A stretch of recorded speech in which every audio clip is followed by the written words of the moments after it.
Senator Afnan اللہ صاحب ہمارے ساتھ موجود ہیں. سر یہ جو بلوچستان کا معاملہ ہے دن بدن خراب ہوتا جا رہا ہے، اور اختر مینگل صاحب نے کہا ہے کہ وہ ورڈ سے لے کر کوئٹہ تک اب لانگ مارچ کریں گے. تو کیا حکومت کیا سوچ رہی ہے اس معاملے میں؟ دیکھیے، بات یہ ہے کہ بلوچستان کا معاملہ بالکل آپ ٹھیک کہہ رہے ہیں کہ اس کے یہ ایک مسئلہ جو ہے وہ خراب ہوتا جا رہا ہے، مگر یہ کوئی ایسا مسئلہ نہیں ہے کہ یہ کوئی بہت زیادہ خراب ہو گیا. کچھ لوگ پورٹرے کر رہے تھے کہ جی وہ ریٹ ختم ہو گئی، ملک ختم ہو گیا جو ہے وہ. اب آپ دیکھ لیں، کہتے ہیں وہ جو لوگ اس ملک کی ریٹ کو چیلنج کر رہے تھے وہ کہاں ہیں، اور حکومت کے ادارے اور حکومت کہاں ہے. تو یہ اس کو اوور ایگزیجریشن نہیں کرنی چاہیے اس معاملے کو. جتنا ہے دیکھیں، میں یہ سمجھتا ہوں کہ جو ان کے جینون کنسرنز ہیں ان کو ایڈریس کرنا چاہیے. مسنگ پرسن کا ایشو ہے اس کو ایڈریس کرنا چاہیے، اور کچھ جو ہے ہمیں اویئرنیس بھی دینی چاہیے. وہ بلوچستان میں ہر کوئی سمجھتا ہے کہ جی باقی سارے جو ہے وہ پاکستان میں ایسے ہی کر رہے ہیں اور وہ ہمارے پیسے پہ کما کر رہے ہیں. بھائی آپ اتنی بلوچستانی کنٹریبیوشن نہیں ہے پاکستان کی جی ڈی پی کے اندر کے باقی سارے اس کے اوپر ایسی کریں. کوئی وہاں پہ میجر انڈسٹری نہیں لگی ہوئی، کوئی وہاں پہ، مطلب میں برائی نہیں کر رہا، میں یہ سر بتا رہا ہوں کہ کوئی جو معاملہ ہے اس یہ اوپر سے سردار جتنے سارے نہیں، یہ بہت سارے ان کا چورن ہی یہی ہے. وہ جی خود لوٹ لیتے ہیں سارا کچھ، سارا بجٹ کھا جاتے ہیں اور کہتے ہیں جی اب وہ اپنا باقی کو پنجاب نے لوٹ لیا، سندھ نے لوٹ لیا. اس طرح دوسروں پہ الزام لگاتے رہتے ہیں اپنی ذمہ داریاں چھوڑنے کے. اس سے زیادہ تر سردار، اب یہ جتنے سردار ہیں نا، ان سے یہ پوچھنا چاہیے کہ یہ آپ کے پاس جو اتنا پیسہ ہے یہ کہاں سے آیا. اگر کوئی بجٹ ہی نہیں تھا، کوئی سارا باقی کھا رہے تھے، تو آپ کے پاس کہاں سے آیا.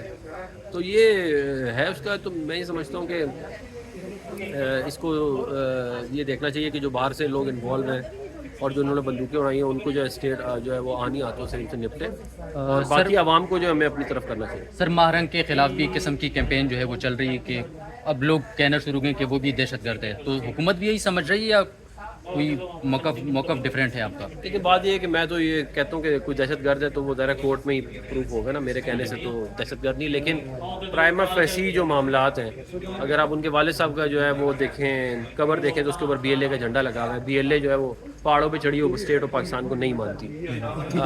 یہ ہمیں ایک بات. دوسری بات یہ ہے کہ جب وہاں پہ لوگ قتل ہو رہے تھے تو یہ جو ہے انہوں نے کچھ مذمت نہیں کی، اور جنہوں نے قتل کیا ان کی لاشیں لے کے روڈ پہ رکھ کے ان کو یہ گلوریفائی کر رہی ہیں. تو یہ ذرا یہ دہشت گردی خالی یہ نہیں ہوتی کہ آپ نے گولی مارنی ہے. اگر آپ دہشت گردوں کو اسسٹ کر رہے ہیں، فائنینشلی کر رہے ہیں یا پولیٹیکلی کر رہے ہیں، تو وہ بھی دہشت گردی کے زمرے میں ہی آتا ہے. تو میرے خیال ہے کہ ان کی جو ان کے کام ہیں وہ کافی مشکوک ضرور ہیں، اور یہ تمام لوگوں کو دیکھنا چاہیے کہ دیکھیں آپ ایسے کام کریں جس سے بلوچستان کے حالات بہتر ہو. آپ ایسے حالات نہ کریں جسے اور کسی ایک گڑھے، آپ گڑھے میں ہو نا، اس میں کہتے ہیں امریکن اس میں کہ once you are in a hole stop digging it, stop digging the whole.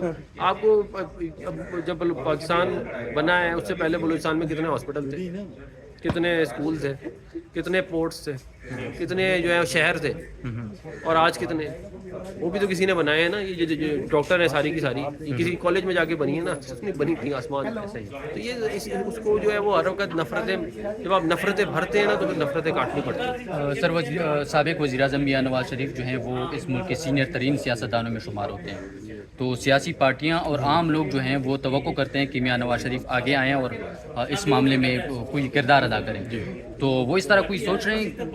دیکھیں، میاں نواز شریف صاحب کا بیان آ چکا ہے اس کے معاملے کے اوپر کہ بلوچستان کا حل جو ہے وہ جمہوری اس میں ہے، جمہوریت وہاں پہ پروان چڑھے گی تو بلوچستان کے جو مسائل ہیں، جو انسرجنسی خود ہی بیٹھ جائے گی. اور یہ بالکل 100% ایسے ہی ہے.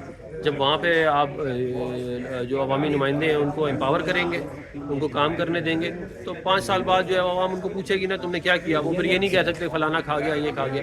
اب کیونکہ اب NFC کے بعد بجٹ ان کے پیسہ ان کے پاس ہے، چھوٹا سا آبادی کے حساب سے تو چھوٹا سا صوبہ ہے، اس کے اندر بھی جو ہے وہ محرومیاں جو ہے اس کو ختم کرنا اتنا مشکل نہیں ہے. اب آپ کو مثال میں دیتا ہوں کہ پورے پاکستان کے اندر جتنی روڈ نیٹ ورک ہے اس کا 38% بلوچستان میں، اور سندھ اور پنجاب میں جتنی موٹر ویز اور روڈ نیٹ ورکس ہیں وہ باقی پاکستان کے باقی سارے جو ہے وہ روڈ نیٹ ورکس کو سبسڈائز کرتی ہیں، کیونکہ ٹول یہاں سے کلیکٹ ہوتا ہے. میں ایک مثال آپ کو دے رہا ہوں، اس طرح اور بہت ساری مثالیں ہیں. تو یہ ادھر اویئرنیس بھی کریٹ کرنی چاہیے، اور یہ جو لوگ نفرتوں کی بات کر رہے ہیں ان کو بھی روکنا پڑتا. سر یہ سب ٹھیک ہے، لیکن ادھر احتجاج چل رہا ہے کوئٹہ میں، اس پر فائرنگ کی گئی، 14 سالہ نوجوان جو ہے اس کے اوپر تو وہ کہہ رہے ہیں کہ یہ الزام ہے کہ انہوں نے فائرنگ کی ہے بلوچ جیسی کمیٹی والوں نے. ان کے اوپر جو میں نے پڑھا اس کے اوپر ان پہ الزام ہے.